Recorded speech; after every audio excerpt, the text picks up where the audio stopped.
مرجانہ گڑبڑا گئی۔ میرا مطلب تھا کہ بوڑھ نے جو کچھ کہا اس پر تمہیں ناراض نہیں ہونا چاہیے تھا۔ مرجانہ کی بات سن کر بوڑھ کھل اٹھا۔ شکریہ، اس نے کہا، کوئی تو میرا طرفدار نکلا۔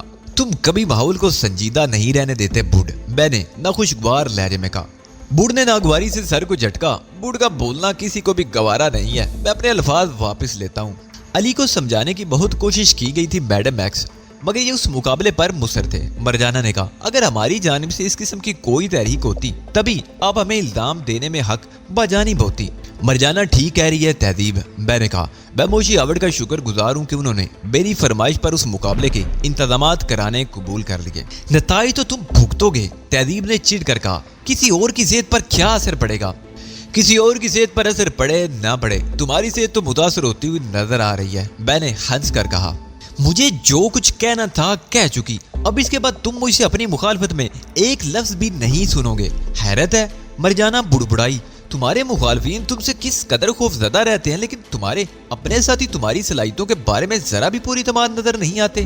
تمہیں تو میری صلاحیتوں پر اعتماد ہے نا، میں نے مرجانہ کی آنکھوں میں دیکھتے ہوئے کہا۔ بہت زیادہ، مرجانہ مسکرائی، اتنا زیادہ اعتماد جس کا تم تصور بھی نہیں کر سکتے۔ اعتماد کی بنیادوں میں اس مقام سے لرزش پیدا ہونا شروع ہو جاتی ہے جہاں سے جذباتی وابستگی کی ابتدا ہوتی ہے، میں نے کہا۔ میرے لہجے میں بہت خفیف سی تلخی تھی جسے کوئی بھی محسوس نہیں کر سکا۔ میں تمہاری بات کا مطلب نہیں سمجھی، مرجانہ نے پلکیں جھپکائیں۔ اس بات کو یوں سمجھو کہ ایک شخص کو اپنے نشانے پر بہت اعتماد ہے، وہ کسی شخص پر بھی اس طرح فائر کر سکتا ہے کہ گولی اس کے بالوں کو چھوتی ہوئی گزر جائے، لیکن اگر شخص کے سامنے اس کے بیٹے کو کھڑا کر دیا جائے تو وہ شخص اپنا اعتماد کھو بیٹھے گا۔ میں سمجھ گئی، مرجانہ نے سر ہلا کر کہا۔ تمہارا مطلب ہے کہ تمہارے ساتھی تم سے بہت محبت کرتے ہیں، اس لیے وہ تمہیں اس مقابلے سے روک رہے ہیں۔ نہ صرف محبت کرتے ہیں بلکہ یہ بھی جانتے ہیں کہ میں بیل فائٹنگ کے میدان میں بالکل ہی کوڑا ہوں، اس لیے بھی یہ گھبرا رہے ہیں۔ یہ الجھن تو مجھے بھی ہے کہ تم نے کس بل پر چیلنج کرنے کی ہمت کی۔ لی گوان نے بھی مجھے اس کی اجازت دے دی ہے، میں نے مرجانہ کی آنکھوں میں دیکھتے ہوئے مسکرا کر کہا۔ تمہیں شاید اندازہ بھی نہ ہو کہ تم کتنے خوش قسمت آدمی ہو، مرجانہ نے کہا۔ لی گوان کسی کو اپنا فن سکھانے کے لیے آمادہ نہیں ہوتا تھا۔ مجھے اپنی خوش قسمتی کا تم سے زیادہ اندازہ ہے، میں نے تندیا لہجے میں کہا۔ بیل فائٹنگ کا مقابلہ بھی میں اپنی قسمت کی وجہ سے ہی جیتوں گا۔ مرجانہ نے حیرت سے مجھے دیکھا۔ تم بات کو غلط انداز میں لے گئے۔ اگر تم نے مقابلہ جیتا تو ظاہر ہے اپنی صلاحیت کے بل پر جیتو گے۔ میرا اشارہ تو لی گوان کی طرف تھا کہ انہوں نے تمہیں کس طرح اپنی شاگردی میں لے لیا۔ ہاں، یہ میری خوش قسمتی تھی کہ اسے پہلے ہی مجھ سے محبت ہو گئی تھی، میں نے کہا، اور مرجانہ کا منہ کھل گیا۔ کیا بے تکی ہانک رہے ہو، اس نے کہا۔ ظاہر ہے اس نے میرا انتخاب یا تو کچھ سوچ کر کیا ہوگا یا بغیر سوچے سمجھے کیا ہوگا۔ دوسری صورت میں یہ نتیجہ نکالا جا سکتا ہے کہ اسے مجھ سے محبت ہو گئی ہوگی۔ تمہاری خوش قسمتی یہ تھی کہ تم اس کے مقابلے میں نہیں آئے، ورنہ تم تو مارے جاتے۔ وہاں بھی میری صلاحیتوں نے میری رہنمائی کی تھی۔ میں نے محسوس کر لیا تھا کہ اس شخص سے مقابلہ کرنا میرے حق میں مضر ثابت ہو سکتا ہے۔ تم کہہ رہے ہو تو پھر یہی درست ہوگا، مرجانہ نے ہنس کر کہا۔ میں اپنے الفاظ واپس لیتی ہوں۔ میں وہ شاگرد ہوں مرجانہ جس پر لی گوان کو بھی فخر ہے اور مجھے بھی یہ کہنے میں فخر محسوس ہوتا ہے کہ ہم دونوں نے جس طرح ایک دوسرے کو سمجھا ہے کم لوگ ہی سمجھتے ہوں گے۔ ہاں، انڈرسٹینڈنگ تو کسی سے ہی ہوتی ہے، مرجانہ نے کہا۔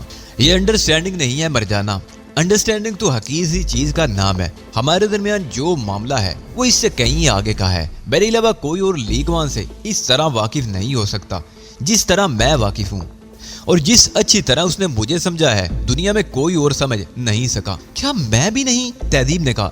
نہیں، تم بھی نہیں، میں نے متاسفانہ انداز میں سر کو جنبش دی۔ میں نے اسے اپنے بارے میں کچھ زیادہ نہیں بتایا، لیکن وہ میری صلاحیتوں سے اور میری فطرت سے پوری طرح واقف ہو گیا۔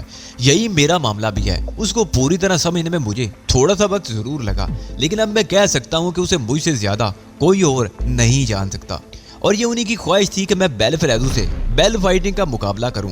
یہ خواہش اس نے کب ظاہر کی؟ تہذیب نے پوچھا۔ کبھی بھی نہیں، میں نے مسکرا کر کہا، بلکہ وہ تو مجھے بات رکھنے کی کوشش کر رہا تھا۔ کیسی باتیں کر رہے ہو؟ خواہش بھی اس کی تھی اور بات رکھنے کی کوشش بھی وہی کر رہا تھا، مرجانہ نے کہا۔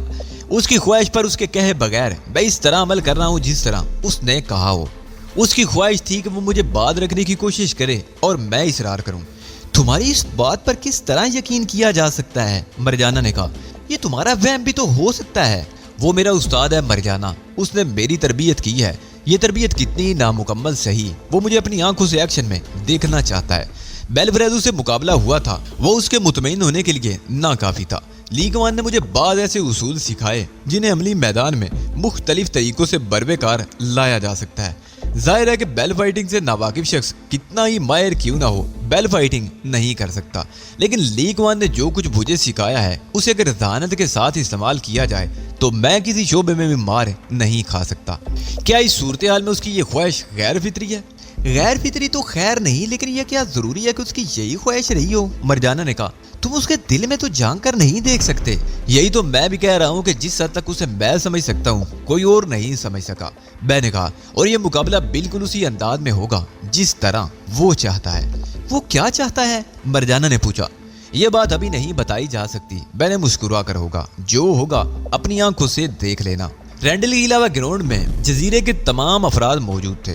مخصوص افراد کے بیٹھنے کے لیے نشستوں کا انتظام بھی تھا۔ گراؤنڈ کے وسط میں چوبی باڑ کے ذریعے فائٹنگ کے لیے اکھاڑا بنایا گیا تھا۔ مجھے نہیں معلوم کہ رینڈل نے اتنی جلد فائٹنگ کے لیے تربیت یافتہ بھینسے کہاں سے اور کس طرح فراہم کیے تھے۔ اس قدر جلد تمام انتظامات مکمل کر لینا حیران کن ضرور تھا، مگر میں جانتا تھا کہ ان لوگوں کے وسائل غیر معمولی ہیں، لہذا یہ ان کے لیے کوئی بڑی بات نہیں تھی۔ رنگ کے اطراف 5 کٹہرے تھے، جن میں سے ہر ایک میں ایک بینسا نظر آ رہا تھا۔